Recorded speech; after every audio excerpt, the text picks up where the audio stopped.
Hello students, आप देख रहे हैं के फिजिक्स क्लास के यूट्यूब चैनल को। आज हम लोग क्लास 12th में फिजिक्स में पढ़ेंगे ऑप्टिक्स। और ऑप्टिक्स के अंतर्गत एक टॉपिक आता है, वह है critical angle and total internal reflection. लोग ऑप्टिक्स में क्रिटिकल एंगल और टोटल इंटरनल रिफ्लेक्शन के बारे में पढ़ेंगे। जैसा फिगर में दिखाया गया है, एक कोई रे है, कुछ इंसिडेंस एंगल से आता है और वह दूसरे मीडिया में रिफ्रैक्ट हो जाता है। जब हम लोग एंगल ऑफ इंसिडेंस की बात करेंगे, जब एंगल ऑफ इंसिडेंस को हम लोग इंक्रीज करेंगे, एक ऐसा स्टेज आएगा ना तो लाइट रिफ्लेक्ट करेगा और ना ही तो लाइट रिफ्लेक्ट करेगा। उसके बाद कुछ एक ऐसा केस आएगा जब हम लोग क्रिटिकल एंगल से भी ज़्यादा एंगल पर लाइट को इंसिडेंस करेंगे, तो क्या होगा, एक टोटल इंटरनल रिफ्लेक्शन का इंसिडेंस होगा, जिसके बारे में हम लोग ने डिस्कस करेंगे। Total internal reflection and critical angle से पढ़ने से पहले एक कॉन्सेप्ट जो हम लोग लास्ट क्लास में ले रखे हैं, क्या है, जब कोई ray of light rare medium से डेंसर मीडियम में जाएगा तो वह नॉर्मल की तरफ बेंड करेगा। जब कोई ray of light rare medium से डेंसर मीडियम में जाएगा तो वह नॉर्मल की तरफ बेंड करेगा। ये हम लोग ने लास्ट क्लास में पढ़ रखा है, जिसका कॉन्सेप्ट हम लोग यहाँ पे यूज करेंगे, इस लेक्चर में यूज करेंगे in the topic of total internal reflection and critical angle.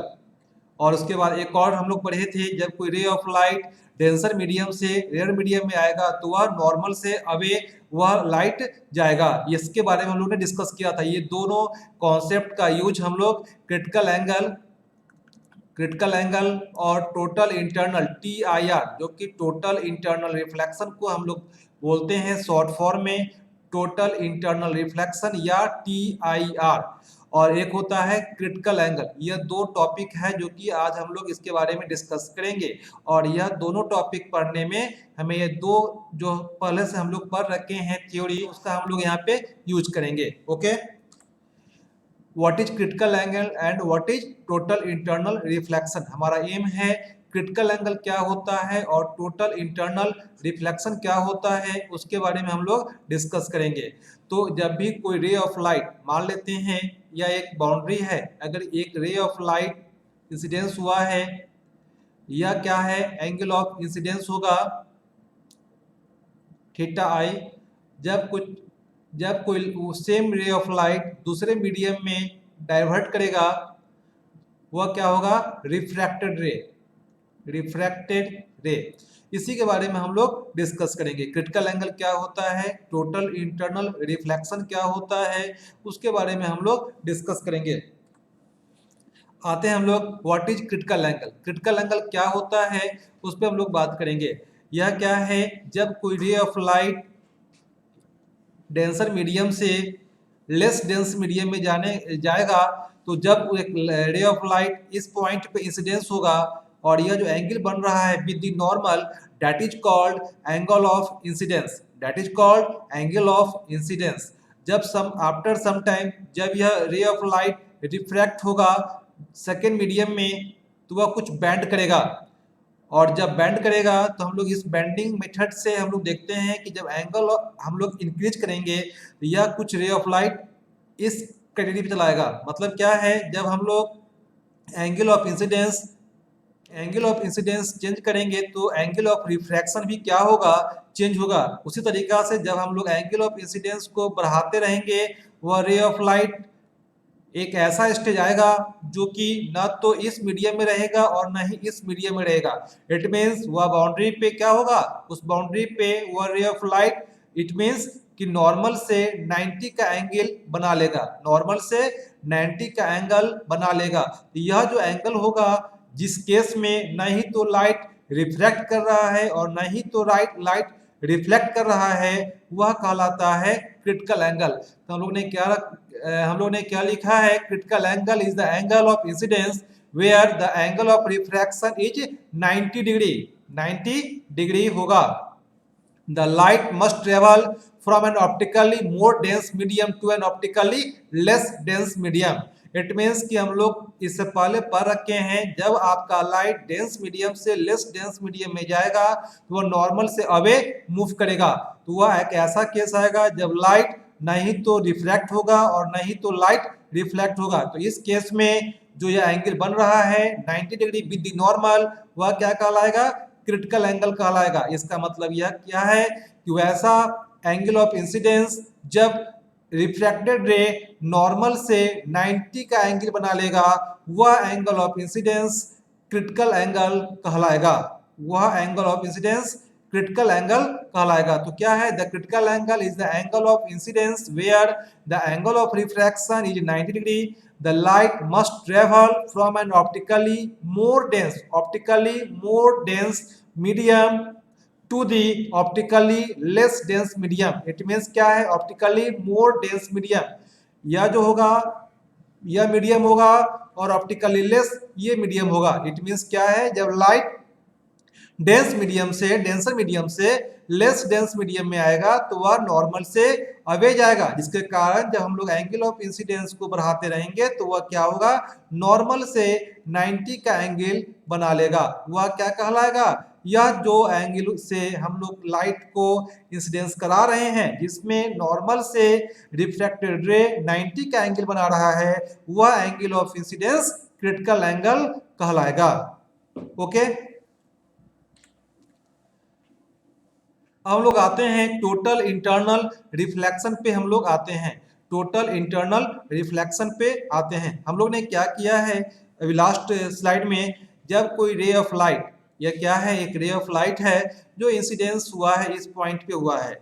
उसके बाद क्या होगा? जब हम लोग जानते हैं कि डेंसर, यह क्या है? डेंसर मीडियम है और यह आपका लेस डेंसर मीडियम है, लेस डेंस मीडियम है।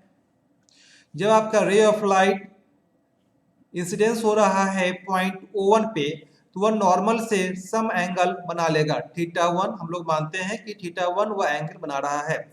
जब एंगल ऑफ इंसिडेंस इस θi1 से ग्रेटर होगा, इट मीन्स क्या है? यह θi1 या θi2, जो θi2 से जाएगा तो वह क्या होगा? और नॉर्मल से ज्यादा होगा। इट मीन्स क्या है? θ2 एंगल होगा। इस केस में क्या होगा? θ2 ग्रेटर देन θ1, θ2 ग्रेटर देन θ1, तब क्या है? नॉर्मल से और वह क्या होगा? अवे होगा। इसका मतलब क्या है कि जब हम लोग एंगल ऑफ इंसिडेंस चेंज कर रहे हैं, जब हम लोग एंगल ऑफ इंसिडेंस चेंज कर रहे हैं, मतलब इंक्रीज कर रहे हैं, तो आपका रिफ्रैक्शन एंगल भी क्या होगा? चेंज करेगा, वह भी इंक्रीज करेगा जब लाइट डेंस मीडियम से रेयर मीडियम की तरफ जा रहा है। एक ऐसा स्टेज आएगा जब हम लोग एक ऐसा एंगल पुट करेंगे θi3 जो कि θi2 से बड़ा होगा। मतलब क्या है कि θi2 पे जो लाइट हम लोगों ने इंसिडेंस किया था वह θi3 पे हो जाएगा। तब क्या होगा? एक ऐसा स्टेज आएगा कि यह वाला रे इस पॉइंट पे चला आएगा और वह क्या करेगा? 90 से एंगल बना लेगा विद दी नॉर्मल। यह हमारा नॉर्मल है, उससे क्या होगा? 90 से एंगल बना लेगा और इसी बाउंड्री पे वह रे ऑफ लाइट क्या होगा? इंसिडेंस हो जाएगा। इट मीन्स कि इस केस में क्या होगा? ना तो लाइट रिफ्लेक्ट हो रहा है और न ही लाइट रिफ्रैक्ट हो रहा है। इट मीन्स क्या है कि ऐसा स्टेज जिसपे कि ना तो लाइट रिफ्लेक्ट करे और न ही तो लाइट रिफ्रैक्ट करे, वह angle of incidence critical angle कहलाता है। जब हम लोग इसी कॉन्सेप्ट को यूज किए हुए हैं और हम जानते हैं कि जब डेंस मीडियम से लेस डेंस मीडियम में लाइट ट्रेवल कर रहा है, इसका मतलब क्या है कि जब एंगल ऑफ इंसिडेंस बढ़ा रहे हैं तो आपका एंगल ऑफ रिफ्रैक्शन भी बढ़ रहा है। और एक ऐसा स्टेज आया एंगल ऑफ इंसिडेंस का कि वह 90 डिग्री बना लिया रिफ्रैक्टेड रे फ्रॉम दी नॉर्मल। तो उसके कारण हम लोग क्या देखे हैं? इस θi3 मतलब क्या है? θi3 इस केस में क्या होगा? क्रिटिकल एंगल है। मतलब क्या है? क्रिटिकल एंगल है, θc हो गया। इट मीन्स क्या है? यह θi3 को हम लोग θc बोल रहे हैं। उसके बाद क्या हुआ? जब हम लोग जानते हैं कि जब हम लोग एंगल ऑफ इंसिडेंस बढ़ा रहे हैं तो एंगल ऑफ रिफ्रैक्शन भी क्या हो रहा है? इंक्रीज कर रहा है। तो इस केस में देखते हैं कि θ1 से बड़ा है θ2 से बड़ा है या 90 का एंगल। और कब होगा? जब हमारा θi1 θi2 θi3 मतलब क्या है? θi1 से बड़ा है θi2 और θi2 से बड़ा है थीटा आई थ्री। इस केस में हम लोग क्या देख रहे हैं कि थीटा आई वन से थीटा आई टू बड़ा है और थीटा आई टू से थीटा आई थ्री बड़ा हुआ है। उस केस में क्या हुआ, लाइट क्या किया, 90 का एंगल बना लिया विद दी नॉर्मल। तो यह जो एंगल ऑफ इंसिडेंस है वह क्या है, क्रिटिकल एंगल कहलाता है, जिसमें कि रिफ्रैक्टेड रे नॉर्मल से 90 का एंगल बना लेता है। वह क्या कहलाता है, क्रिटिकल एंगल, जो कि हम लोग ने लास्ट स्लाइड में पढ़ रखा है। इसी कॉन्सेप्ट को हम लोग यूज करेंगे। हम लोग एक और एंगल ऑफ इंसिडेंस पुट कर रहे हैं, वह क्या है, थीटा आई फोर। थीटा आई फोर है जो कि ये है थीटा आई फोर है, जो कि थीटा आई फोर बड़ा है थीटा सी से। मतलब क्या है, थीटा आई फोर बड़ा है थीटा सी से, मतलब क्या है, क्रिटिकल एंगल से बड़ा है थीटा आई फोर। उस केस में क्या हुआ, लाइट जब यह केस पहला का केस यहाँ पर 90 का था तो ये कुछ और एंगल बनेगा, और इस केस में क्या होगा, यह जो एंगल होगा हम लोग बात करते हैं थीटा फोर, ये थीटा थ्री की बात करेंगे, यह थीटा थ्री है और यह थीटा फोर है। थीटा फोर क्या होगा, थीटा फोर बड़ा हो जाएगा थीटा थ्री से, और थीटा थ्री क्या है, 90 डिग्री है। इसका मतलब क्या है कि वह एंगल ऑफ इंसिडेंस जब लाइट कंप्लीटली रिफ्लेक्ट कर जाता है वह कहलाता है टोटल इंटरनल रिफ्लेक्शन का प्रोसेस कहलाता है। और इस केस में क्या होगा, एंगल ऑफ इंसिडेंस बड़ा होगा क्रिटिकल एंगल से, मतलब क्या है, थीटा आई फोर बड़ा है थीटा सी से। तो यह हमारा कंप्लीट कॉन्सेप्ट है टोटल इंटरनल रिफ्लेक्शन पे, हम लोग ने इसको पढ़ रखा है। और हम लोग ने क्या लिखा है, total internal reflection is a phenomena of complete reflection of light back into the same media for angle of incidence greater than the critical angle of that medium। इसको हम लोग ने पढ़ रखा है। ओके, हम लोग ने एक टॉर्च लाइट लिया है और हमने एक लाइट सोर्स लेके हम लोग ने दिखाने का प्रयास किया है कि कुछ ऐसा केस होता है। अभी क्या है, देखिए एंगल ऑफ इंसिडेंस क्या है, 20 का है, या आपका एंगल ऑफ रिफ्रैक्शन क्या हुआ, 27 का। जब केस 0 डिग्री हुआ तो ये भी 0 हो गया। जब एंगल ऑफ इंसिडेंस 20 डिग्री हुआ तो एंगल ऑफ रिफ्रैक्शन 27 डिग्री हो गया विद द नॉर्मल। जब हम लोग angle of refraction angle of incidence को बढ़ाए हैं, मतलब क्या है, 20 से 30 हो गया तो उस केस में एंगल ऑफ रिफ्रैक्शन भी क्या हुआ, इंक्रीज कर गया।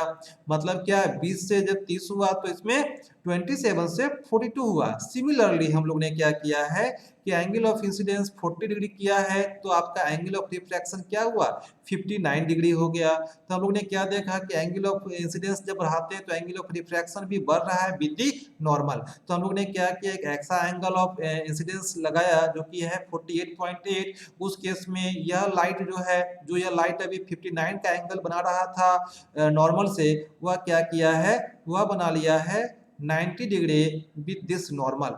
तो यह हमारा क्या है, क्रिटिकल एंगल कहलाता है। मतलब क्या है, वैसा एंगल ऑफ इंसिडेंस जिसमें कि एंगल ऑफ रिफ्रैक्शन 90 का बन रहा है विद द नॉर्मल, वह कहलाता है क्रिटिकल एंगल कहलाता है।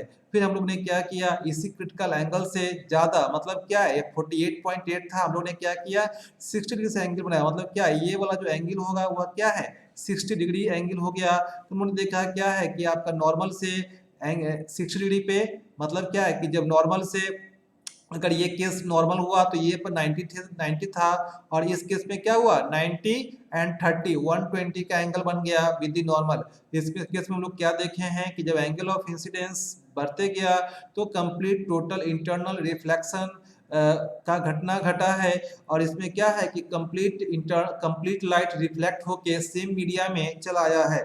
हम लोग ने बात किया था कि यह आपका क्या है, डेंसर मीडियम है, और यह क्या है, लेस डेंसर मीडियम है। मतलब क्या है, इसका रिफ्रैक्टिव इंडेक्स 1.33 है और इसका 1 है। इसका मतलब क्या है कि यह जो एयर का जो रिफ्रैक्टिव इंडेक्स है वह वाटर से कम है, इसलिए इसको बोलते हैं लेस डेंस मीडियम, और इसको बोलते हैं हम लोग डेंसर मीडियम। इंटरनल रिफ्लेक्शन में कोई भी रे ऑफ लाइट रिफ्रैक्ट नहीं होता है, इसलिए हम लोगों ने क्या लिखा है, no refracted ray, all emergent ray are internally reflected. ये हमारा क्या है, टोटल इंटरनल रिफ्लेक्शन का एक बेसिक कॉन्सेप्ट था जो हम लोग ने लिया है। हम लोग ने थ्योरी भी उसको लिखा है, जो हमने थ्योरी समझाया है हमने उसी को इसमें क्या किया है, हम लोग ने इसी में लिखा है कि जब कोई ray of light denser medium से लेस डेंस में जाएगा तो वह क्या होगा, कंप्लीट लाइट रिफ्लेक्ट करेगा। और यहाँ पे क्या है, Snell's law, the angle of refraction increase with the increase in the angle of incidence. मतलब क्या है कि स्नेल्स लॉ के मुताबिक एंगल ऑफ रिफ्रैक्शन बढ़ेगा, कब बढ़ेगा, जब एंगल ऑफ इंसिडेंस बढ़ जाएगा। तो हम लोग ने इस कंप्लीट कॉन्सेप्ट ले रखा है। एक जस्ट ये नोट्स है, आप इसे आप वीडियो को पॉज करके इसको नोट कर सकते हैं। ये एक नोट्स की तरह आप काम करोगे। यह लेक्चर आप लोग के लिए एक लेक्चर विथ नोट्स होंगे, जिसको यह जो वीडियो है जो कि critical angle and total internal reflection पे है, यह वीडियो आप लोग के लिए एक जस्ट नोट्स है। इसमें कि हम लोग ने क्या किया है, इस कंप्लीट नोट्स को, मतलब क्या है, क्रिटिकल एंगल और टोटल इंटरनल रिफ्लेक्शन का जो नोट्स है मैंने इसको डाला है। उस पे जो भी थ्योरी आते हैं हमने इसमें उसको डिस्क्राइब किया है।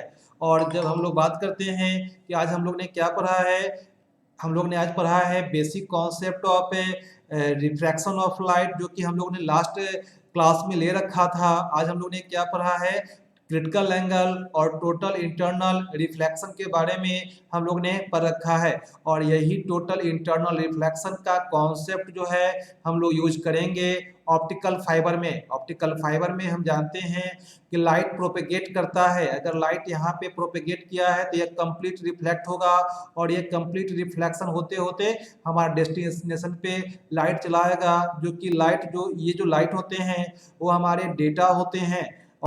ऑप्टिकल फाइबर का हम लोग यूज करते हैं in the department of communication. It means क्या है, हम जो नेट यूज करते हैं, हम जो कम्युनिकेट करते हैं भाया मेल या भाया वॉइस, वह सब जो है एक लाइट के फॉर्म में लाइट ट्रेवल करते हैं। इससे पहले जब हम लोग लाइट स्टार्ट किए थे तो हम लोगों ने बोला था कि लाइट ये फॉर्म ऑफ ईएम वेव। तो ये क्या है, एक ईएम वेव का फॉर्म है जिसमें कि हमारा डाटा ट्रांसफर हो रहा है फ्रॉम सोर्स टू डेस्टिनेशन। हम लोग नेक्स्ट लेक्चर में अब देखेंगे ऑप्टिकल फाइबर कैसे वर्क करता है, ऑप्टिकल फाइबर के कुछ थ्योरी देखेंगे, ऑप्टिकल फाइबर कैसे बनते हैं, उस पर हम लोग बात करेंगे। Okay, thank you for watching.